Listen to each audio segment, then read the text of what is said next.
The philosophy of Aristotle. In Stagira, 384 to 322 BC, Aristotle was born. Nicomachus, his father, served as a physician for the Macedonian royal court.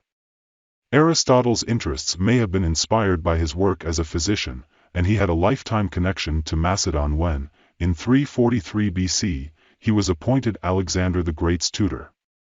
Aristotle voluntarily left Athens after the death of Alexander in 323, when the political environment there had grown anti-Macedonian. He passed very soon after, in 322. Aristotle moved to Athens at the age of 17 and spent 20 years studying in Plato's academy, up until Plato's demise in 348/7. His nephew Speusippus succeeded Plato as head of the academy, c. 407-339. Aristotle departed Athens together with Xenocrates, c. 396-314, an academic who would later follow Speusippus. There is no reason to believe that Aristotle was unhappy with the academy or that he ever hoped to lead it. Speusippus and Xenocrates were both older than him. Aristotle tutored Alexander during this time, and he also married Pythias, the adopted daughter of Hermias of Atarneus, a fellow academy student of Aristotle's. In 335, Aristotle made his way back to Athens and established his own school, the Lyceum or Peripatetic. Aristotle wrote dialogues, just like Plato. There are citations or paraphrases from these lost works in later authors, and this content is what makes up collections of Aristotle's fragments. None have survived, nor have other works he authored for publication.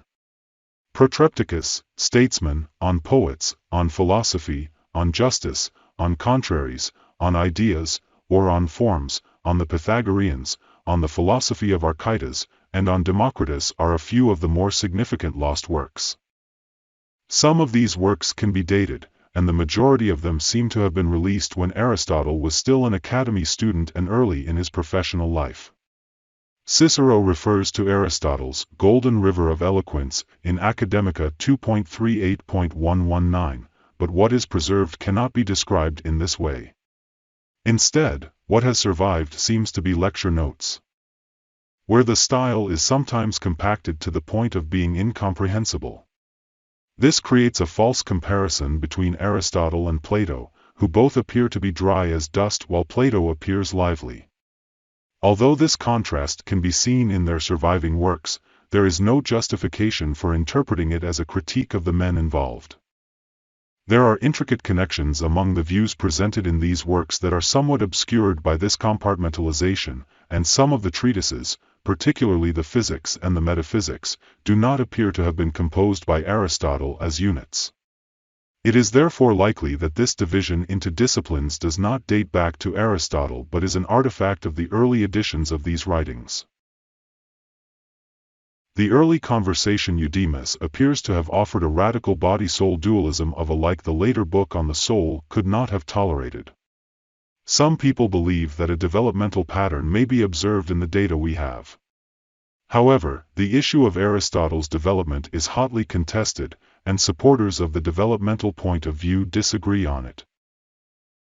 The organon, or instrument, of philosophy is usually referred to as the first few volumes of the Aristotelian corpus, categories, de interpretation, prior analytics, posterior analytics, and topics, including on sophistical refutations.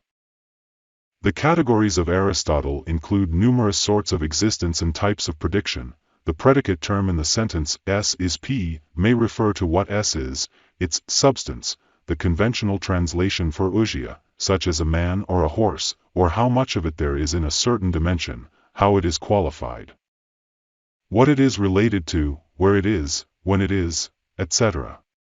As an alternative, these phrases provide us with several categories of being, such as substances, amounts, attributes, relatives, locations, times, etc. In this sense, substance is the bottom level, with so-called primordial substances at its absolute base. The main elements in the categories are people, such as men, horses, etc. 10 of these categories are included in Aristotle's longest list of them, categories 4, topics I9, elsewhere, fewer categories are listed since the enumeration is not consistent. Only the prior analytics and the topics meet the definition of logic if we define it more narrowly as the study of validity or the analysis of argument structure.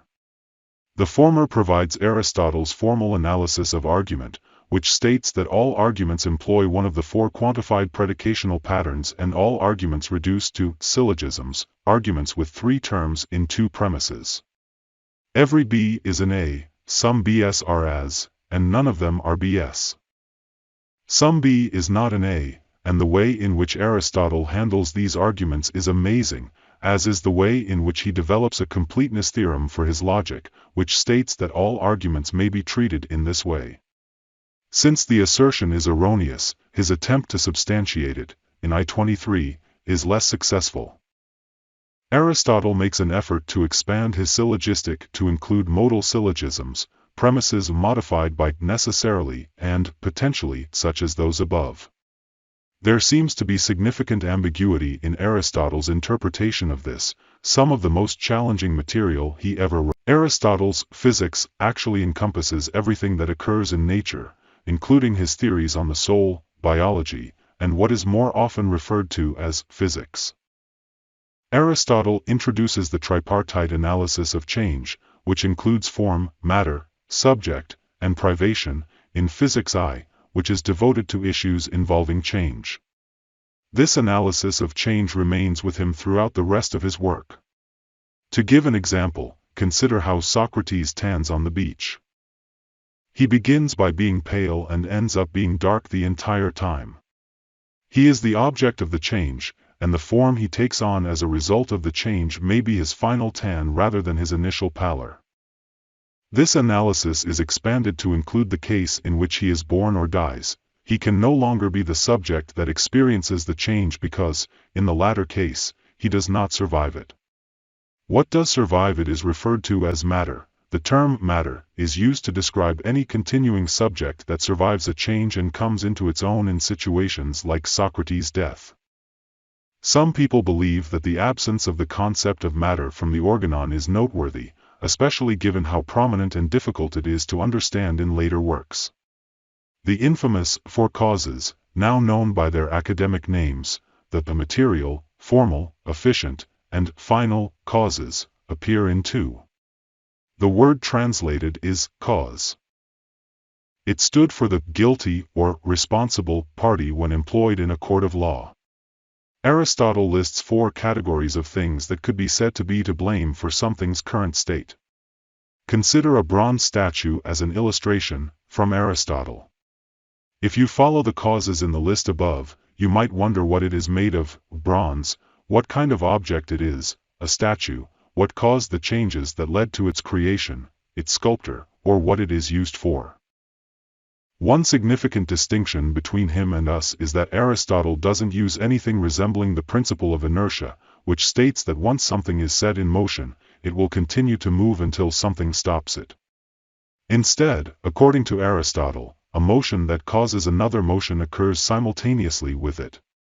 For example, the hand that moves a book across a table is simultaneously acting causally for precisely the duration that the book is in motion.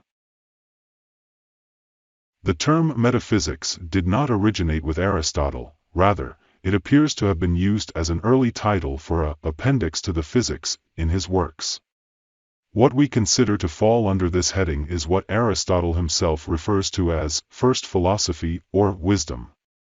He assigns this discipline 2 tasks: investigating beings generally, and researching a specific being or group of beings, notably the god or gods. It is unclear how Aristotle intended to link these jobs together because they appear to be distinct tasks. In actuality, he mainly pursues them independently. The description of theology in Metaphysics 12 is less detailed than that in physics, but more thorough in some areas. In particular, it links theology and astronomy by taking the position that there are many unmoved movers, each of which is connected to a different sphere that the celestial bodies revolve around. In order to explain the observed motions of the sun, moon, and planets, Aristotle accepts a theory from the mathematician and astronomer Eudoxus and Eudoxus' student Callippus. This theory postulates that each of these celestial bodies is fixed to the innermost sphere of a series of nested spheres rotating on orbits inclined with respect to one another. When viewed from the perspective of an observer at the set center, the motion of the body then takes on the characteristics of a composite motion, which can perform an action akin to a figure 8 and account for retrograde motion. Aristotle added spheres to the Eudoxian total in order to transform what appears to have been a purely geometrical model into a physical one, and each of them was to have its motion explained by reference to an unmoved mover. There were a total of 47 or 55 unmoved movers as a result. In Metaphysics 4 and 7-9, the idea of beings qua being, or contemplation of beings generally, is emphasized. What is imported by the idea of being, in and of itself, is the question at hand. What is implied by the assertion that something is? The terms to be and to exist are not distinct in Aristotle's lexicon. One may very well ask, what does a thing's existence consist in? The Aristotelian corpus contains 4 books on ethics, one of which, the Magna Moralia, is widely disputed as to its authorship. The other 2, the Eudemian Ethics and the Nicomachean Ethics, are generally accepted as being authentic, with a smaller consensus placing the Eudemian as the earlier of the 2. Books v7 of the Nicomachean and books 4 to 6 of the Eudemian are identical, and although usually being printed with the latter, they most likely belonged to the former. The Nicomachean Ethics as it is typically printed is the only thing that is discussed here.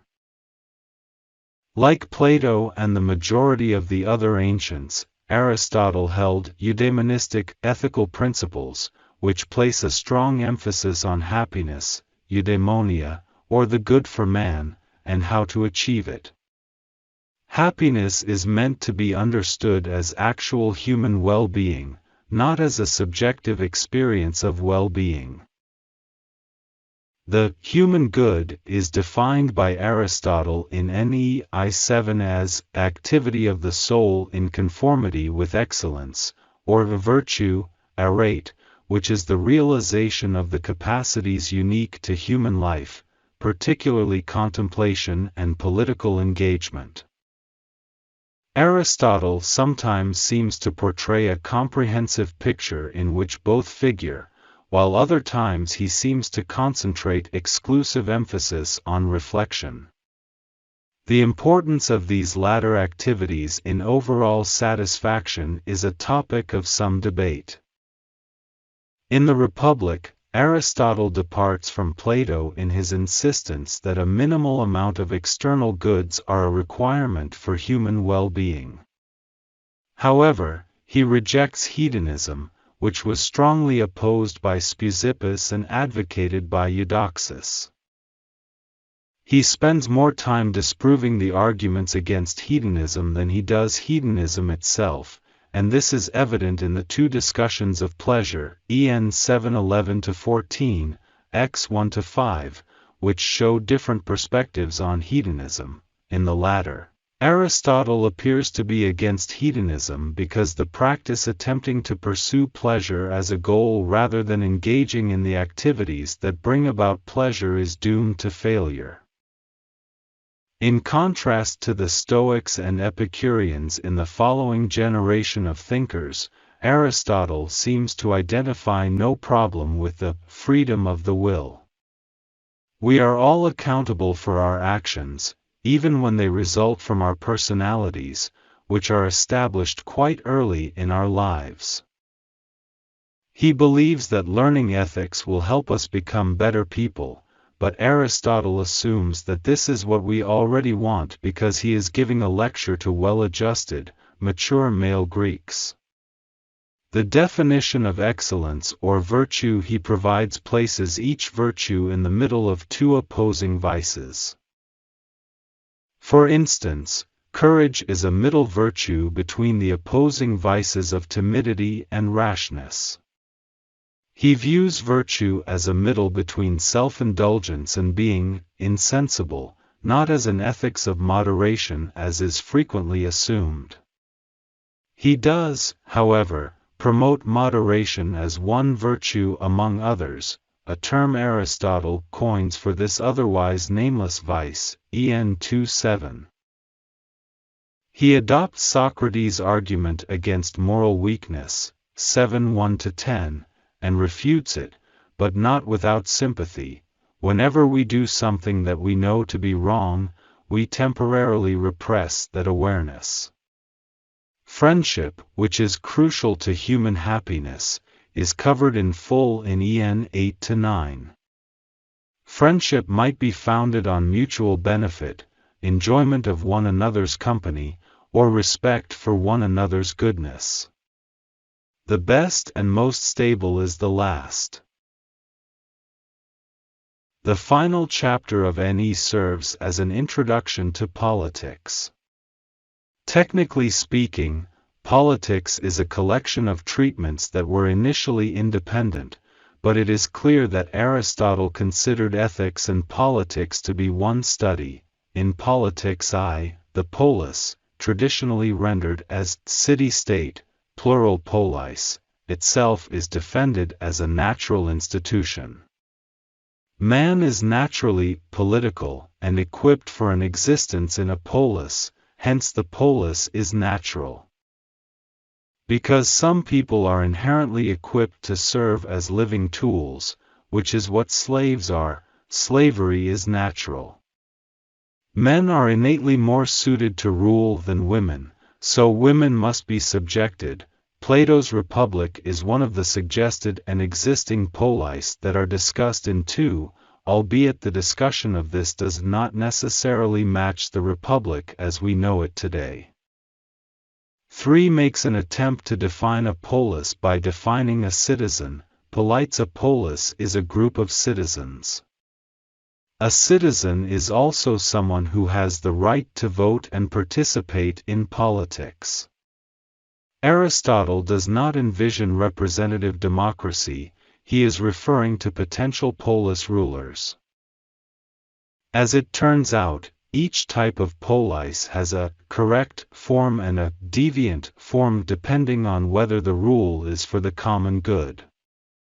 Government may be exercised by a single man, kingship is the correct and tyranny is the deviant form, a small number of men, aristocracy and oligarchy, or a large number of men, polity and democracy.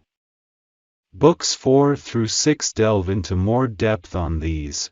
V is a historically rich discussion of revolutions, their causes and prevention, very Machiavellian in tone.